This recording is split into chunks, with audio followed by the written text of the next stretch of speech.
ఈరోజు బైబిల్ గ్రంథంలో నుండి మన కన్నులు ఏవి చూడకూడదనే కొన్ని విషయాలను మీ ముందుకు తీసుకుని వస్తా ఉన్నాను.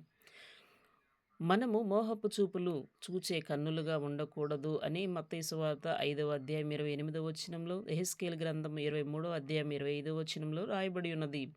వ్యభిచారిని చూచి ఆశించే పాపము మానలేని కన్నులుగా ఉండకూడదని 2 పేతురు పత్రిక 2వ అధ్యాయం 14వ వచనంలో రాయబడి ఉన్నది. అలాగే గర్వము, అహంకారపు చూపులు చూచే కన్నులుగా ఉండకూడదు అని సామెతల గ్రంథము 6వ అధ్యాయం 17వ వచనంలోను, యెషయా గ్రంథము 55వ అధ్యాయం 15వ వచనంలోను రాయబడి ఉంది.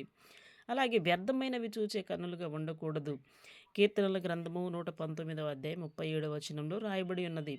అలాగే ఎదుటివారిని చిన్న చూపులు చూచే కన్నులుగా ఉండకూడదు.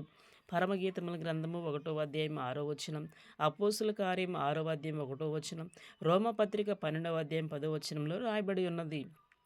అలాగే పోకిరి చూపులు చూచే కన్నులుగా ఉండకూడదు. హోషేయ గ్రంథము 2వ అధ్యాయము 3వ వచనంలో రాయబడి ఉన్నది. అలాగే 7వదిగా ఓర చూపులు చూచే కన్నులుగా ఉండకూడదని యెషయా గ్రంథం 3వ అధ్యాయము 16వ వచనంలో రాయబడి ఉన్నది.